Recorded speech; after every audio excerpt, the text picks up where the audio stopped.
Turabaramukije mwese, abandi turabasuhuje, bamwe ni mwiriwe, abandi ni muraho. Turabaramukije mu izina rya Yesu. Ngo Uwiteka abahire. Tunejejwe no kubana namwe. Amazina yanjye ni Karahamuheto Jean Pierre. Tugiye kwigira hamwe ijambo ry'Imana. Tugiye kwiga ijambo ritubwira ngo ibyanditswe ni urufatiro rw'ingoma y'Imana. Niryo jambo tugiye kwigira hamwe. Ndasubiramo, ibyanditswe byera ni urufatiro rw'ingoma y'Imana. Reka mbere yuko dutangira tubanze dusenge. Data wera, turagushimye, tugushimiye byinshi dukorera, by'umwihariko kuba waturinze, atari twe gusa ahubwo abari ku isi. Twongereye uburame, twabagihumeka ubihererwa icyubahiro. Tugiye kwiga ijambo ryawe, turebera hamwe urufatiro rw'ingoma yawe. Ngwino dutwikiriza imbaraga yawe, utwigishije duhe no kumva. Tubisabye twizeye mu izina rya Yesu. Amen. Turaramukanije nanone kandi twishimiye kubana namwe muri uyu mwanya aho tugiye kwigira hamwe ijambo ry'Imana. Tugiye kureba hamwe ijambo ritubwira ngo ibyanditswe byera ni urufatiro rw'ingoma y'Imana.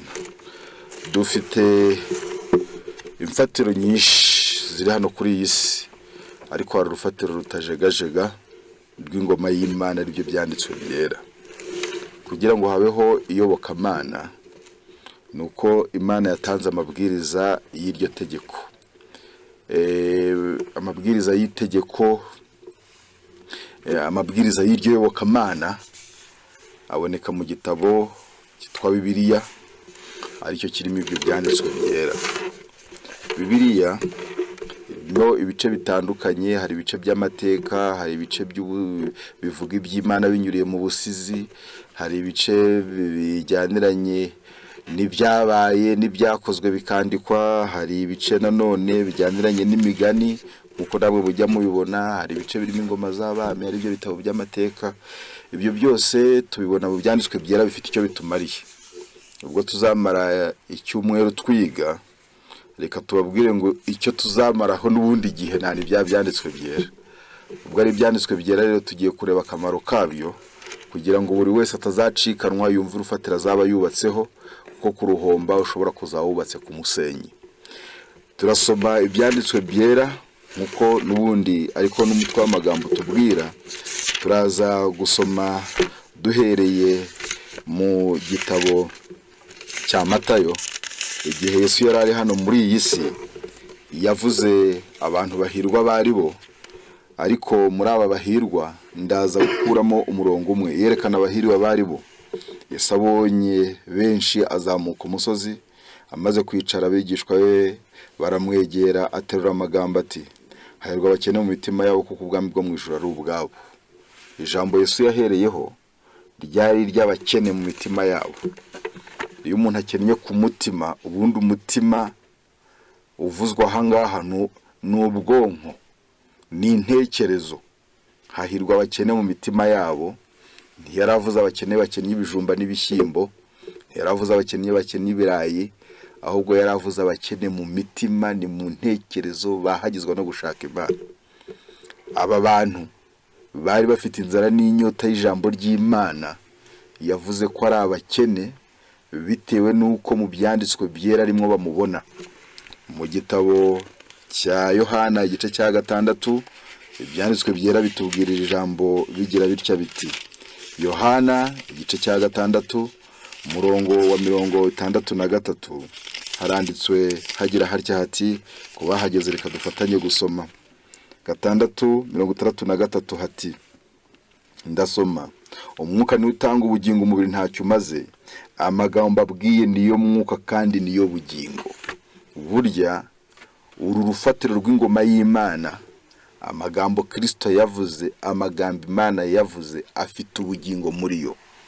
Yesu yavuga muri Yohana igice cya 6 ngo ninjye mutsima w'ubugingo, ngo undya, yashaka kuvuga ko ijambo rye ari ikiribwa gifitiye impagarike ya mwene muntu akamaro.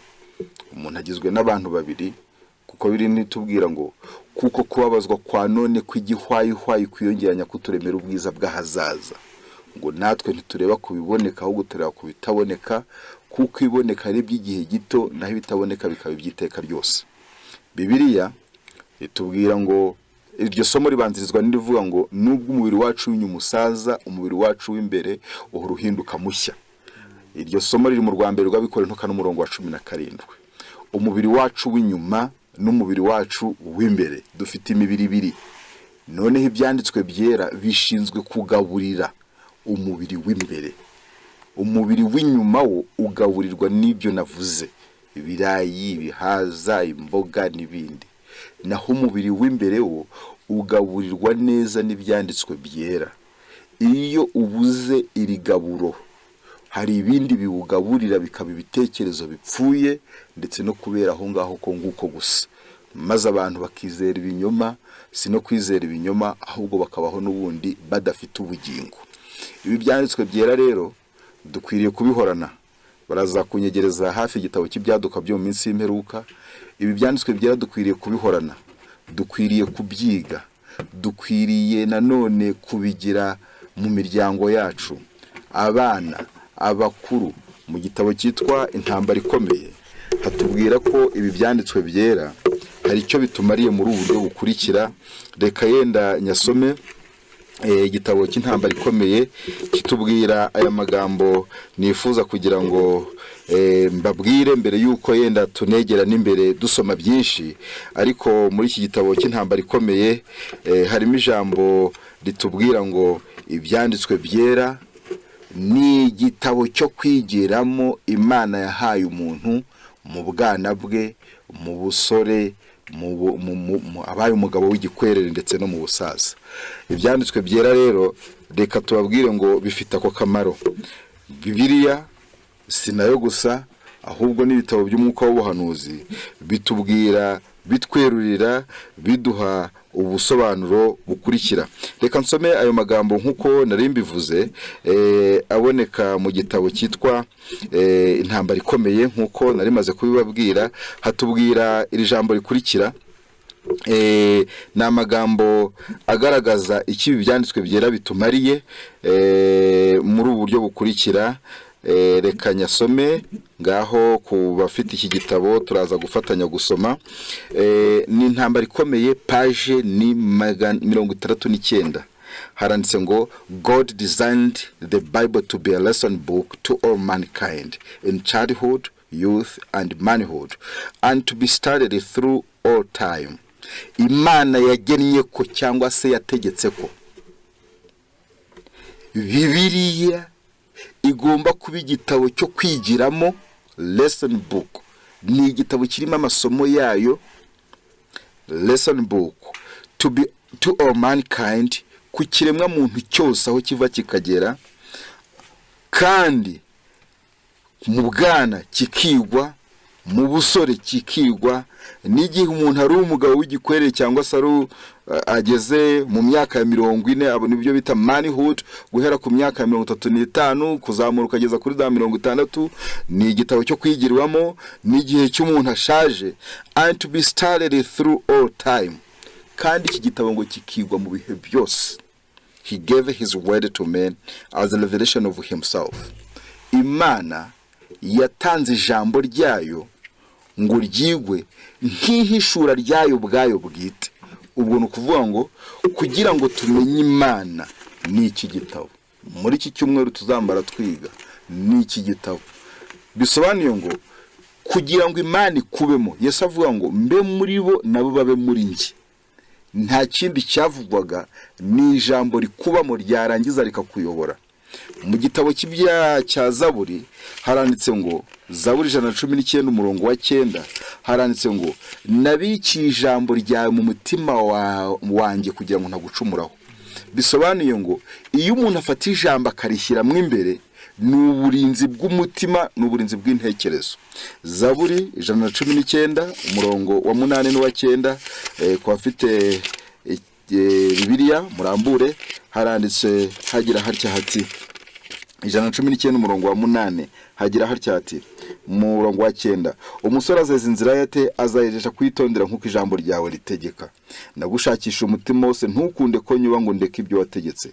Nabiki ijambo ryawe mu mutima wanjye kugira ngo ntagucumuraho. Uyu ni Dawidi. Haraho Dawidi yongeye kuvuga avuga Yesu, kuko Dawidi hari amagambo yavuze avuga Yesu, hari n'amagambo yavuze we yivuga ubwe. Igihe Dawidi yavugaga avuga Yesu muri Zaburi 40, nawe yagaragaje icyo amategeko y'Imana mu mutima w'umuntu amara. Ubwo ni ijambo ry'Imana, kuribika, kurigira, kurifata mu mutwe n'inshingano yacu. Bantu b'Imana, reka tubabwire ngo n'ubundi ibigize abantu nibyo bababwiye, kwambara nibyo bakubwiye. Hari nabazi kwambara bajya babwira ngo bintu bijyanye ngo akabara ko hasi kajyana nako hejuru, nibyo bize, nibyo bashyizeho abantu barabyemera. Rero kugira ngo abantu bagire umurongo w'ibyiyobokamana, bagire umurongo wo kugwa neza, kubana n'abandi amahoro, nta gitabo kindi kera kirabura gishobora kubigisha uretse iki gitabo cyitwa Bibiliya. Mu gitabo cya Zaburi 40 handitsemo amagambo akurikira, ndahera ku murongo wa 7 abandi n'umurongo wa 6. Ibitambo n'amaturo y'ifu ntubyishimira, amatwi yanjye urayazibuye. Ibitambo byokejwe n'ibitambo by'ibyaha ntiwabishatse. Mpera ko ndavuga nti dore ndaje mu muzingo w'igitabo niko byanditswe kuri nge. Mana yanjye nishimira gukora ibyo ukunda, niko kamategeko yawe ari mu mutima wanjye. Ndasubira ha, Mana yanjye nishimira gukora ibyo ukunda, niko kamategeko yawe ari mu mutima wanjye. Ubwo bisobanuye ngo uyu wavuzwe aha ngaho we ni Yesu. Yesu yavuze aha ngaha ko ari we. Ariko tugarutse hirya yaravuze ngo nitondeye ijambo ryawe, nitondeye ijambo ryawe. Noneho abantu abari bo bose babayeho bakagira imico myiza mu byanditswe byera, nta kindi cyababoneje uretse iki gitabo cyitwa ibyanditswe byera. Ibyanditswe byera rero, kubikunda, kubigira nyambere, kubyiga, kuba kanuni y'imibereho yawe, bigufasha muri ibi bintu bikurikira. Mu gitabo cya Kimigani 28 hatubwira aya magambo akurikira. Imigani 28 umurongo wa 1 haranditswe hagira hatya ati, kubahageze Imigani 28 umurongo wa 1, Imigani 28 haranditse ati, umunyabyaha ahunga ntawe umwirukanye, ariko umukiranutsi ashira ubwoba nk'intare. Imigani 28 umurongo wa 1. Reka mpuze ibi bintu. Iki gitabo nicyo kitugira abakiranutsi. Iki gitabo nicyo kereka umuntu ko ari umunyabyaha agatangira agahunga iki rero.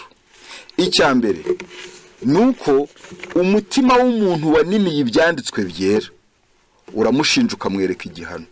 Umutima w'umuntu wumviye ibyanditswe byera utuma atinyuka. Biratubwira ngo nta cyaha dufite turatinyuka imbere y'Imana. Iki gitabo gifite ubushobozi bwo kweza, kandi iki gitabo kinaniye gifite n'ibihano byacyo. Mu byanditswe byera dusoma uhereye mu tangiriro ukageza mu byahishuwe, cyaboneje benshi kandi abakinini ntibabuze guhura n'ingaruka. Ijambo ry'Imana rifite ubushobozi bukomeye cyane ku buryo kuryiga, ku buryo kuryumvira biduteza intambwe ikomeye cyane muri ubu buzima no mu buzima bw'ahazaza.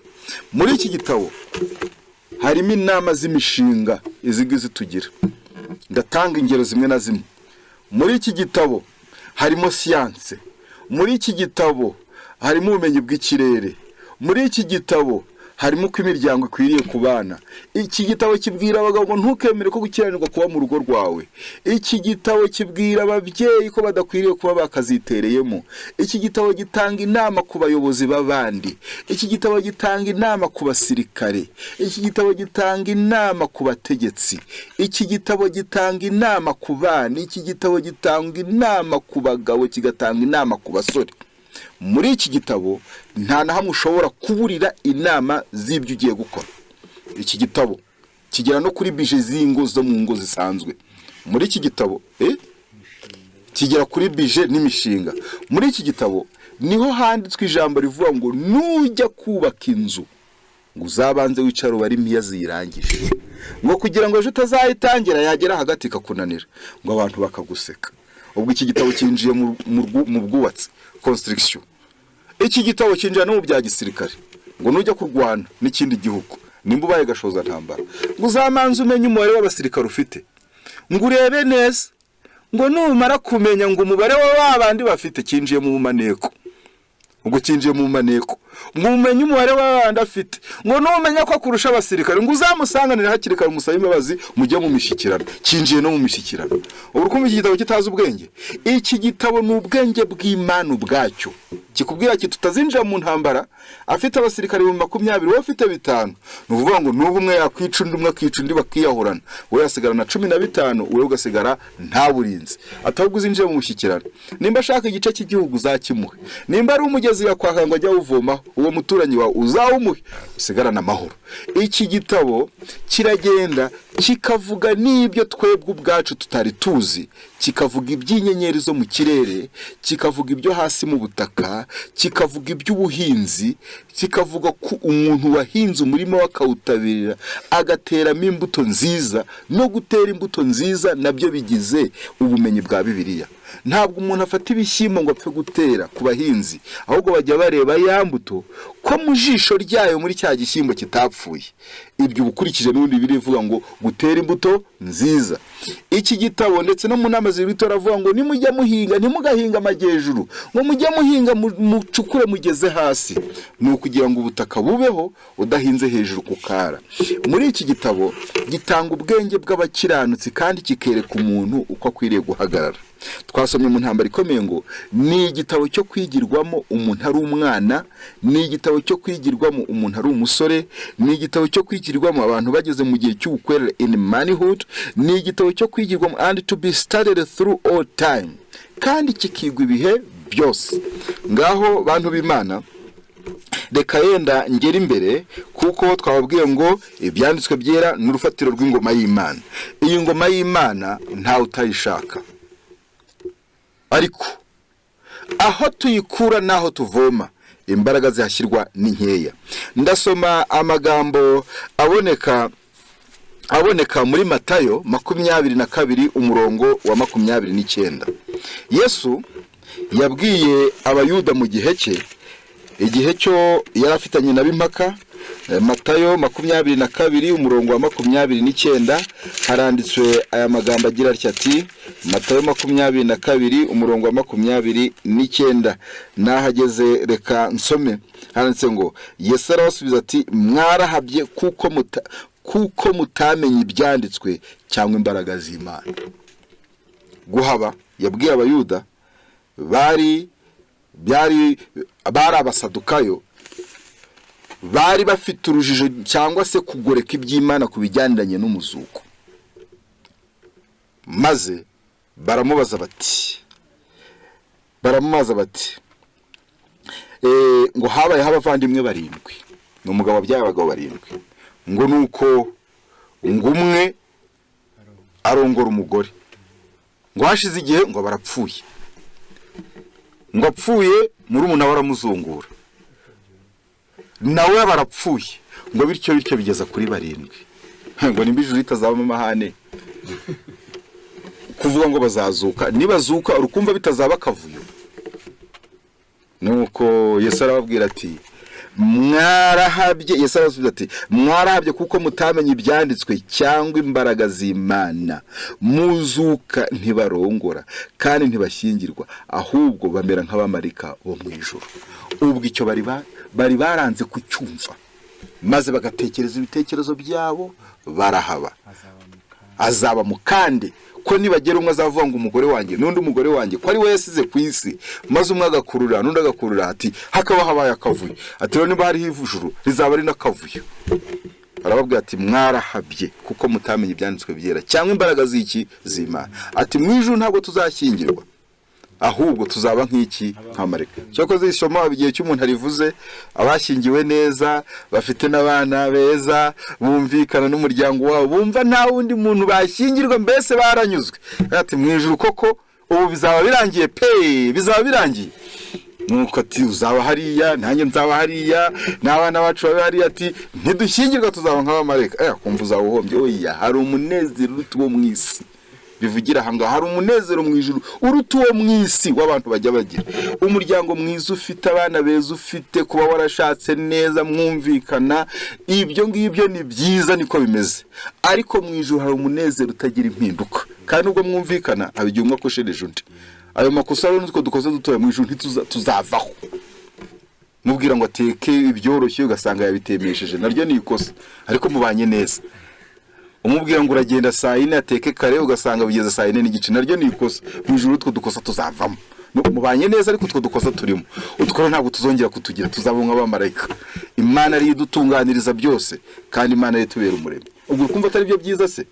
Utwo tuntu ducanganyikisha ntabwo tuzongera kubaho, duto cyangwa tunini. Mu ijuru tuzaba nk'abamarayika. Igihe Yesu yabwiraga abafarisayo ibi ngibi, babyigaga nabi. Ibi byanditswe byera bifite icyo bikora ku muntu byiga nabi. Ukwiriye kwiga ibyanditswe byera ufite umwuka wo gusenga, kugira ngo uvugane n'Imana, wishakemo aho gushaka abandi, cyangwa se ushaka ibishyigikira amafuti n'idini yawe. Ubu muri iyi minsi yacu abajya kwiga ibyanditswe byera bashakamo amakosa. Buri wese ibyo agamije agashakamo isomo. Turi kubivuga cyane bitewe n'uko ibyanditswe byera byizwe neza biyobora umuntu ku Mana agahabwa ubugingo buhoraho. Byakwiga nabi bikakuyobya kandi bikakudanangirira iyo. Ndatanga urugero rumwe. Iyo umuntu abaye umunebwe, akaba umunebwe, muri umuntu agakora cyangwa abaturanyi bagakora, bakeza bagatera avoka reba, kandi nayo gutera avoka byoroshye, zamara kwera kavuga ati ko hari abantu basenga se bajyana Bibiliya. Ngiye yabaye umunebwe ntiyateye avoka. Gutera avoka ni ntabwo igiti kirenza metero kare 5. Wowe bikanga ukanga kuyitera bitewe n'ubunebwe, ukanga guhinga imirima yawe ukayiraza, bakeza ureba noneho sasa. Cyangwa se bakajya mbere bakabyuka kare ugasigara uryamye. Igihe cyagera nuko n'ubuniza reka kwisha bikaba ngombwa kubasaba. Igiye gusaba rero ukavuga ubwo basenga se ndababwira ngo iki. Ejo wenda narabasabye, niyo munsi ngomba kubasaba, kandi ubu ntacyo mfite ndi bubasabe. Tenari woye. Ugusabye ntukamurenza amaso, ntukamutera umugongo.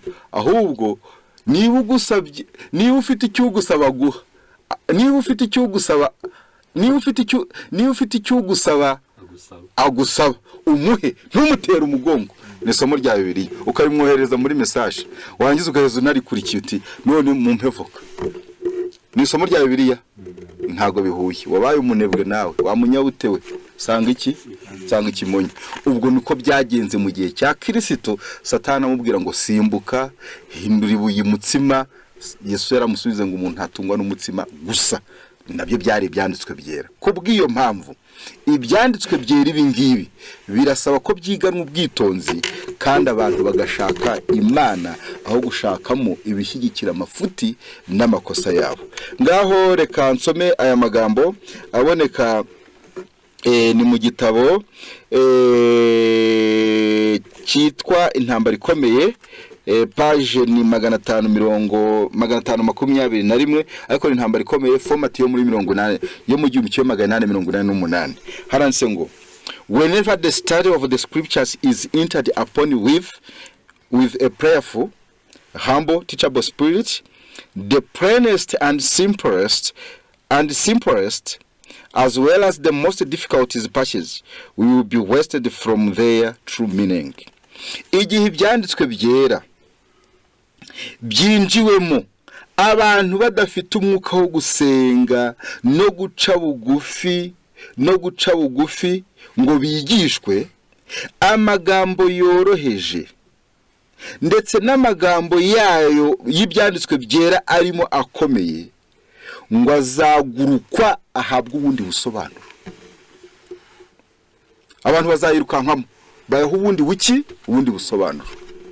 Ndatanga urugero muri ibihe bya COVID, hari umwe wavuze ngo itera, ngo abakomeye naboroheje, ngo itera ngo nugutera urushinge akagereka aho ngaho gusa, ngo itera ngo abakomeye naboroheje.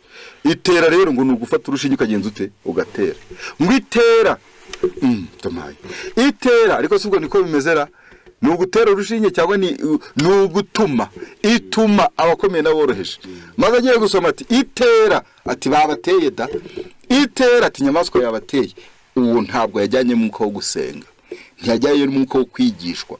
Niyo uza kandi karimi ukumva ibyawe biri kukunanira, ujye ubaza n'izindi ndimi z'amahanga.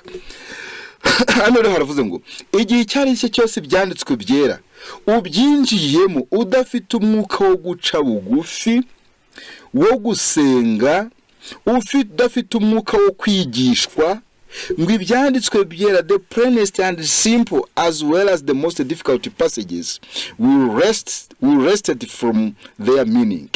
Ibyanditswe byera byoroheje kimwe n'ibyanditswe byera yenda biba bikomeye kubyumva, ngo abantu bazabirengaho babiha ubundi busobanuro bundi. Dore kuvuga ngo aho kugira ngo babirekere kwa kundi, ahubwo bazabiha ubundi busobanuro. Hazabaho abantu bavuga bati nandikiye abera b'i Filipi batubona tuzongera gusenga ko turi abanyabyaha, tubaye abaki abera n'abaziranenge, bati turabera.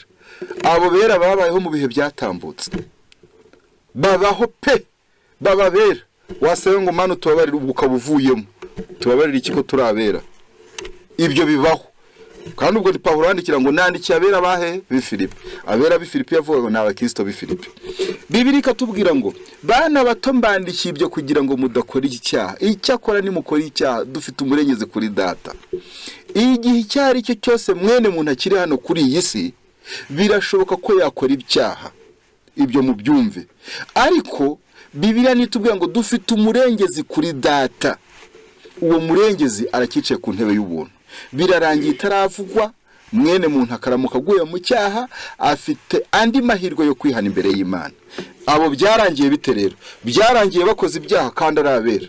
Bati bya bindi byo twagiyemo ntabwo ari byo, nuko basomye nabi. Yesu aravuga ati mwarahabye kuko mutamenye ibyanditswe byera. Ibyanditse byera iyo umuntu abyinjiyemo abyinjirana mu mwuka wo gusenga.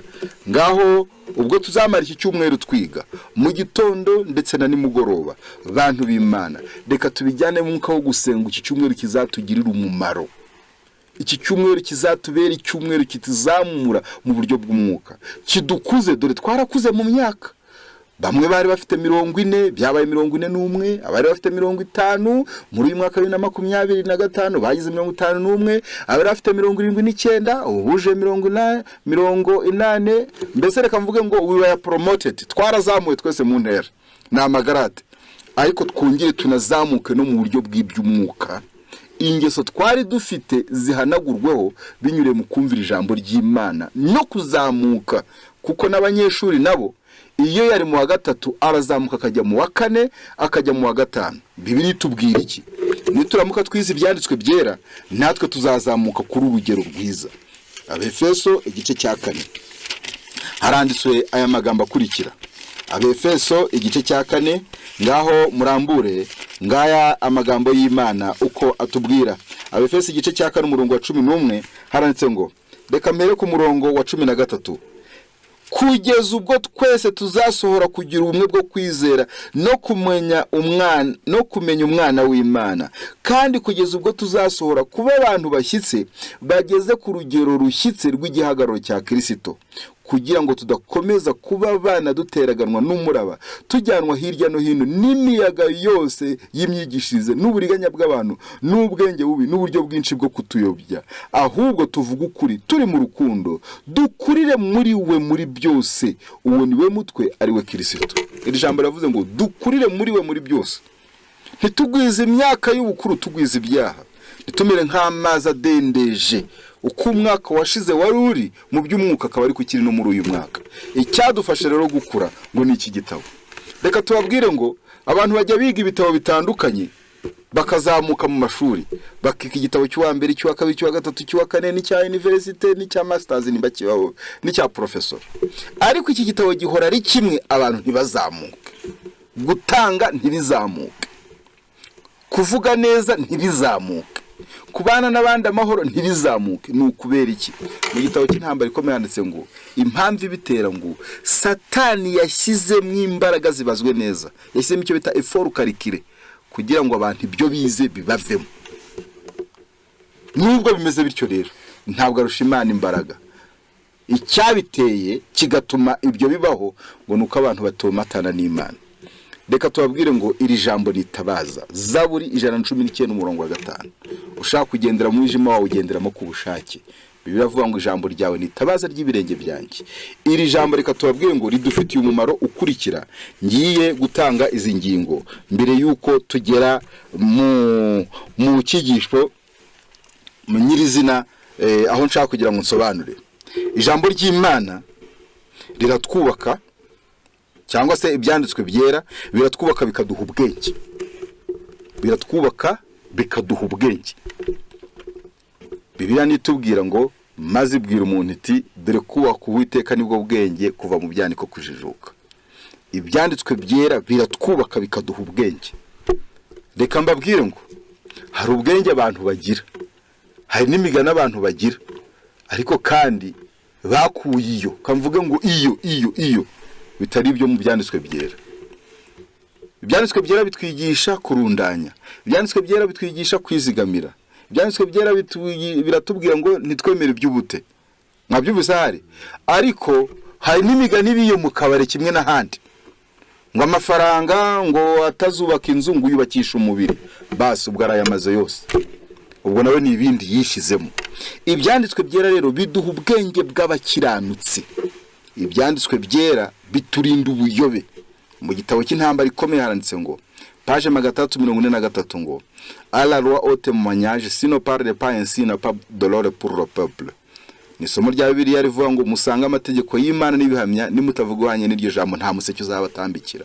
Hepfo haranditse ngo la parole de Dieu est donnée aux croyants comme un sauvegarde contre les faux docteurs et les esprits séducteurs. Ijambo ry'Imana ryahawe umwizera ngo rimubere ingabe imukingira abigisha b'ibyoma n'imyuka iyobye.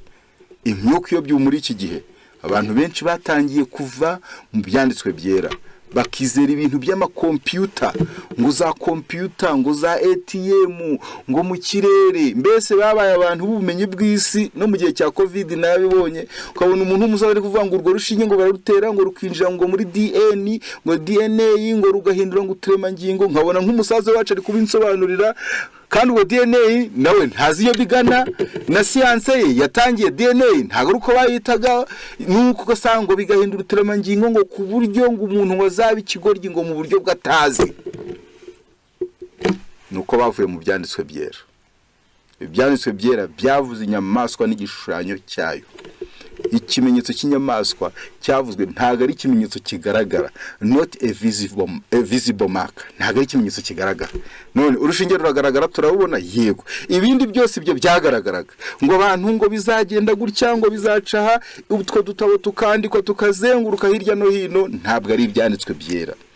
Noneho rero ibyanditswe byera biturinda ubuyobe, kuko ibyanditswe byera byaho mwizera kugira ngo bimurinde, bimubere ingabe imukingira abigisha b'inyuma. Ibyanditswe byera biradukingira koko ukaba muri urwo rukuta.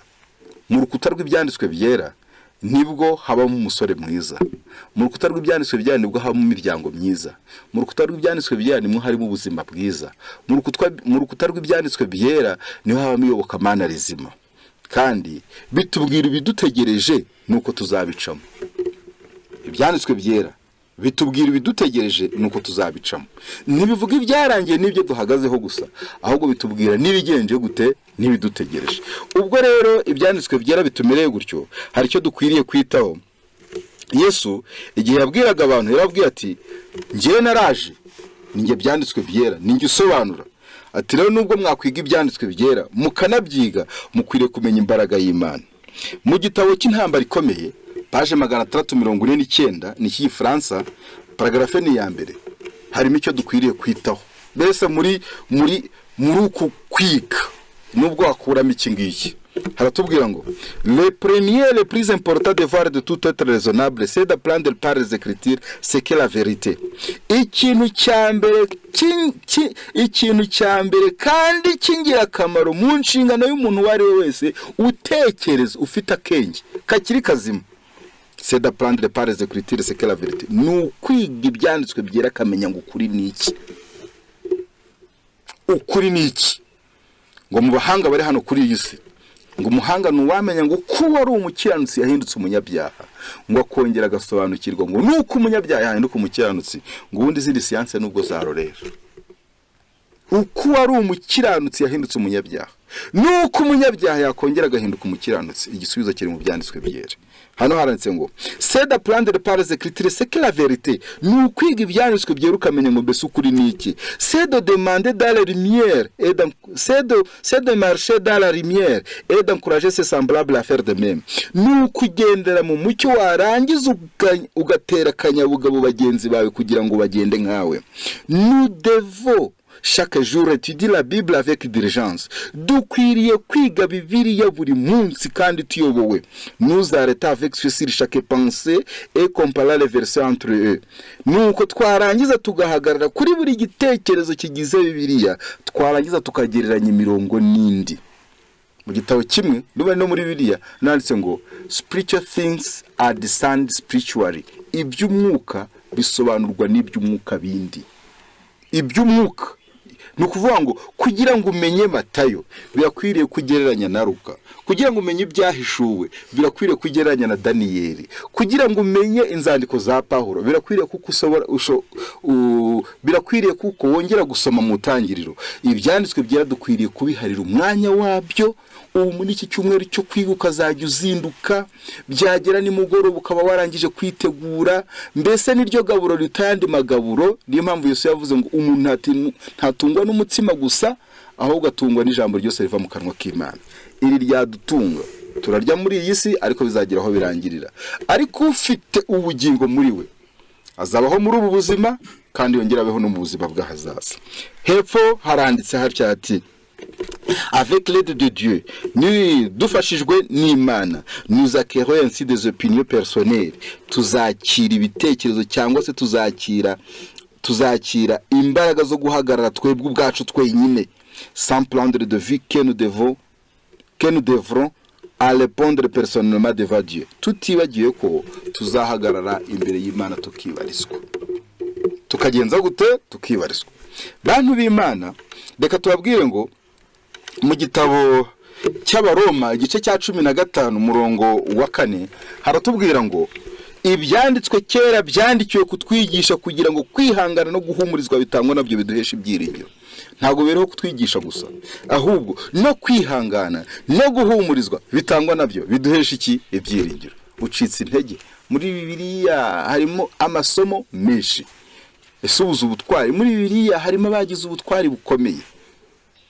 Ndeka dutanga ingero yenda zitandukanye z'urucantege rwagiye rubaho mu byanditswe byera. Dusoma ibyo kwayo, ariko abantu usari n'igihe cyo bamutwaye nk'ihene imwe ati nagize ibyago nk'ibyo kwayo. Ibyago nk'ibyo kwayo buse uragereranya imikumbi n'ihene imwe. Undi yarwara icyumweru ati ibyago byanjye se byanga ko ari nk'ibyo kwayo, arwara iki? Icyumweru. Reka tukubwire ngo muri Bibiliya harimo abantu bagiye bababara bakagera kure, Imana ikabatabara. Ibyo bitekerezo bidutera ubutwari igihe tugeze ahagoranye. Harimo abarwaye, harimo abakora ibitangaza, harimo ndetse n'imigani twereka uko dukwiriye gucunga ibyacu. Mu byanditswe byera harimo byose, harimo umwuzuro. Ubwo nukuvuga ngo niyo mpamvu mu teraniro ririmo abantu 1000 habigiye bigisha umuntu akavuga ati uwo bigishije ni ngewe, Imana ishimwe. Ngo guhera watangira kugeza usoza ni nge wavugaga. Reka tukubwire ngo rero muri iki cyumweru uragenderewe.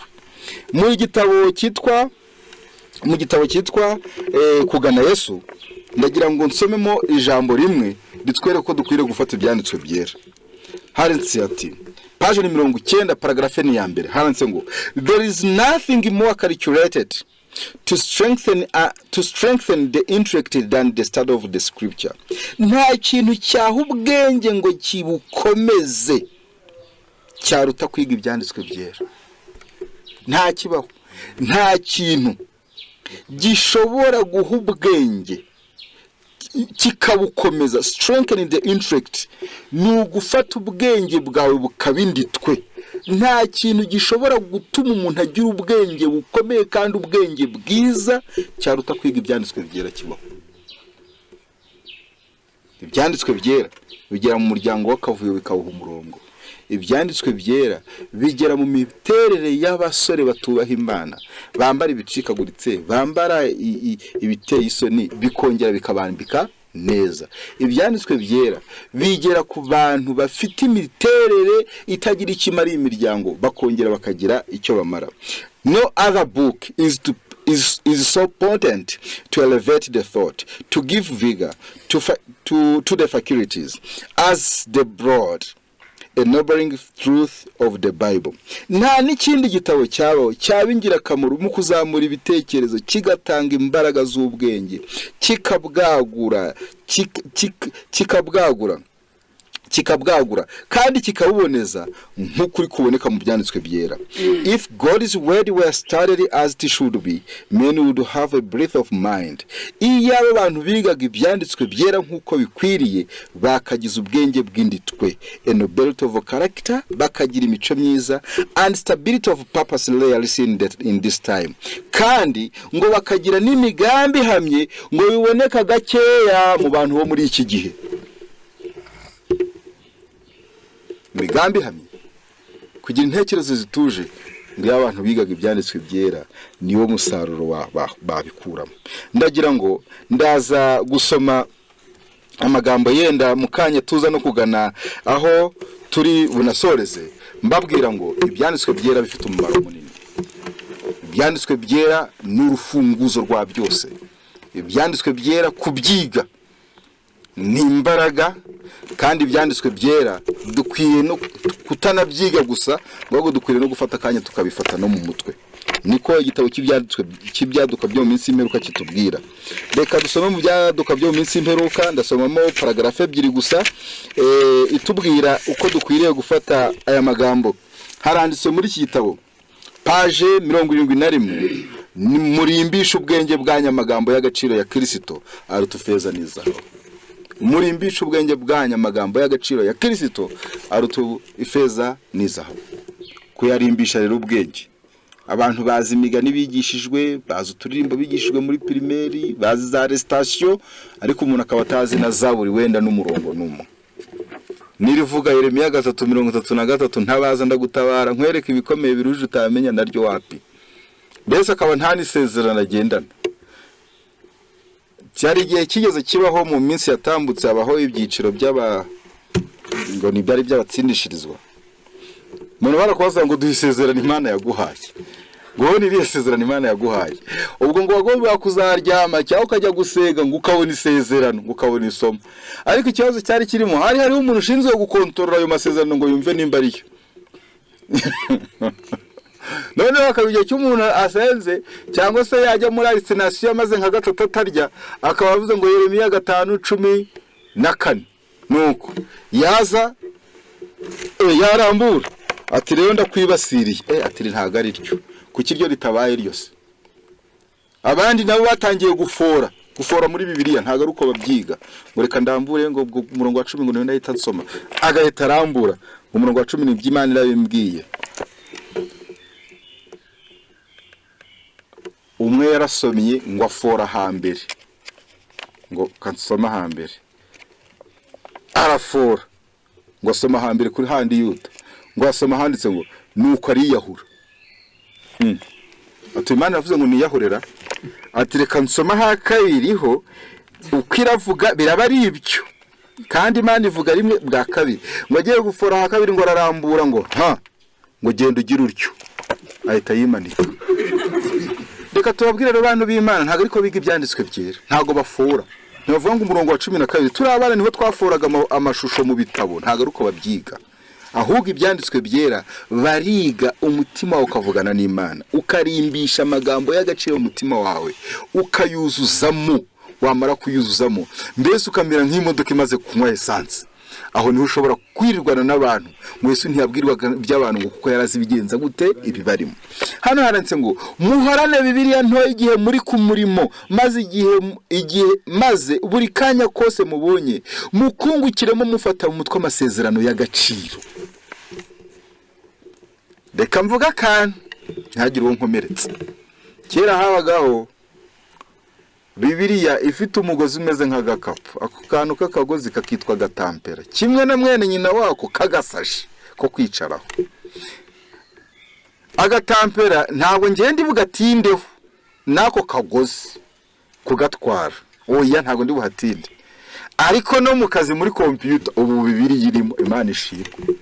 No muri telefone nayigendite nibigisaba n'agatampera, nubwo gufata nk'igitabo ari byo byiza.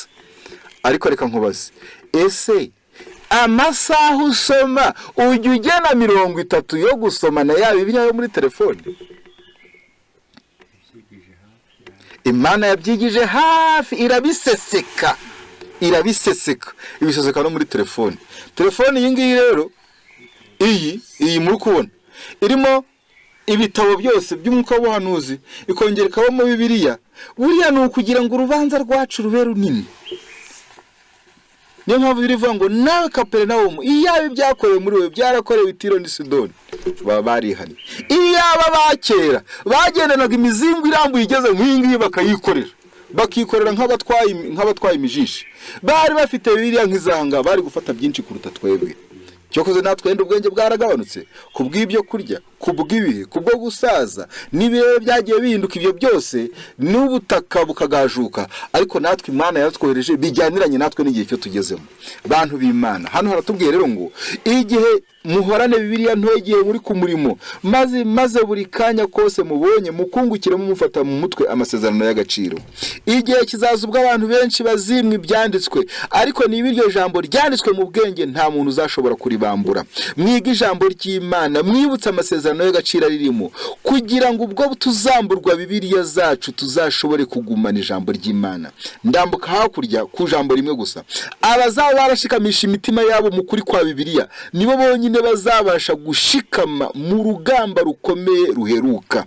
Abiga ibyanditswe bashyizeho umwete kandi bakaba baramaze gukunda ukuri, abo nibo bonyine bazarindwa ubushukanyi bukomeye bwigaruriye isi. Bantu b'Imana, dushyiramo imbaraga nkeya. Iki cyumweru cyo tuzamara twiga, reka twige. Ntabwo turambira nka babandi. Imana igufiteho umugambi kandi ifite icyo yagutumweho. Mu gitondo na nimugoroba ibyanditswe byera bizakora ku ngingo zose.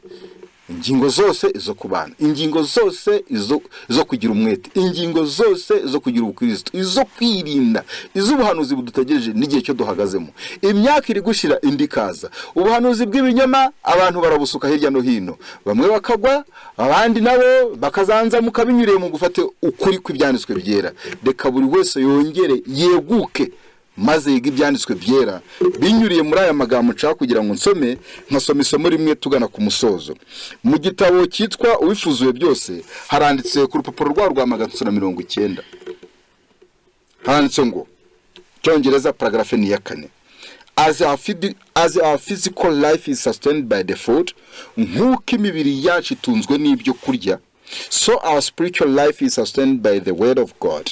Uko niko n'imibereho yacu y'iby'umwuka ikwiriye gutungwa n'ibyo kurya. Ikibazo, urya kangahe ku munsi? Igisubizo ni 2, abandi ni 3. Ako niko kemewe ku isi. Hari n'abakane katemewe, n'aba5 n'aba14 nabo katemewe, kazagira icyo bikabamarira. Aho byakwemerwa cyokoze ko bitagira ingaruka ni mu kwiga ijambo ry'Imana. Cyokoze naho haravuze ngo umuntu asenze gusa ngo ntihagire ikindi akora, ngo nabyo ntiyabitindamo. Ubwo uvuye mu gitondo ugasoma Bibiliya ugasenga ukaririmba, nejo na mu gitondo kabari byuwemo gusa, ngo nabyo ntiwabimaramo igihe. Nabyumvise hayi ntukore ukabaho gutyo gusa, nabwo biri. Ariko si waba uri kuyisoma n'undi yakubwira ngo udakora ntakarye, n'undi yakubwira ati haguruka ugiye gukora urongera usome. Noneho rero ibyanditswe byaratubwira ngo nk'uko imibiri yacu itunzwe n'ibyo kurya, niko n'ubuzima bw'iby'umwuka nabwo bukwiriye gutungwa n'ijambo ry'Imana. And every soul is to receive the life from God's word for himself. Kandi buri muntu wari wese akwiriye kwiyakirira ubugingo buva mu ijambo ry'Imana ku giti cye, ku giti cyawe ukisomera. Benshi bagiye basoma bafite igihe badasomewe, maze yaba ari gusoma agasoma isomo yarangiza akaricaho akarongo. Umuntu wese ufite Bibiliya isurinye yaravuze ngo aha ndafashijwe rindemya agatima. aha ndayobotse nari narayobye. Nabyumvisha hari aha Imana izamuye intekerezo zanjye, aha sinzongera kucika intege. Buriya niyo masezerano twagiye dusurinya. Aha ngaha naho ndahumvishe, nubwo data na mama bazandika Uwiteka azandarura, nibyo koko Uwiteka niwe niringiye, naho mu isi bo ndababuze, babuze mbafite. Nabyumvise ugasoma mu gitabo cy'intambara ikomeye haranditse ngo ubwo tuzatwegereje mu gihe cy'akarengana, ngo ababyeyi bazakimirage bari barahaye abana babo babaziza kwizera. Nukabona nako bari baguhaye ngo ubwo wayo mugorozi turakakwatse, nukavuga ngo burya bya bintu byarasohoye. Mwumvishe ko hasurinye hakuye n'umutima wawe. Uko umuntu yiga ibyanditswe byera niko arushaho gukura. Ngana hariya ho nari mbabwiye haranditswe ngira ngo mpasoze, haranditse ryati as we must eat for ourselves in order to receive nourishment, so we must receive the word of God ourselves. Nkuko buri wese yirira kugira ngo abone intungamubiri zituruka mu byo kurya ku giti cye, uko niko dukwiriye kwakira ijambo ry'Imana ku giti cyacu. We are not to obtain it merely through the medium of others' mind. Ntabwo dukwiriye kuryakira binyuze mu wundi muntu. We should carefully study the Bible. Dukwiriye kwigana ubwitonzi Bibiliya, asking God for the aid of the Holy Spirit. Tugasaba Imana kugira ngo iduhe umwuka wera, that we may understand his word, kugira ngo tubashe kumva ijambo ryayo. Reka muri aya masaha buri wese agira umwuka wo kwiga, a teachable spirit. Umwuka wo kwiga nibwo ibyo tubona n'ibitubangamiye bizahanagura. Ngo iyo abantu biyaguriraga Imana burundu, ngo inzitizi n'ingorane byavaho. Ngo ariko igihe bataziyagurira Imana burundu, ngo bazahora bahagaritse imitima. Reka Imana tubere igisubizo cya byose. Ubwo yatanze igisubizo nyine mu jambo ryayo, ritubere ubwenge kandi tugendere mu byiza. Somo riheruka n'Abaheburayo igice cya 2 umurongo wa 1. Abaheburayo igice cya 2 umurongo wa 1 haranditswe aya magambo akurikira.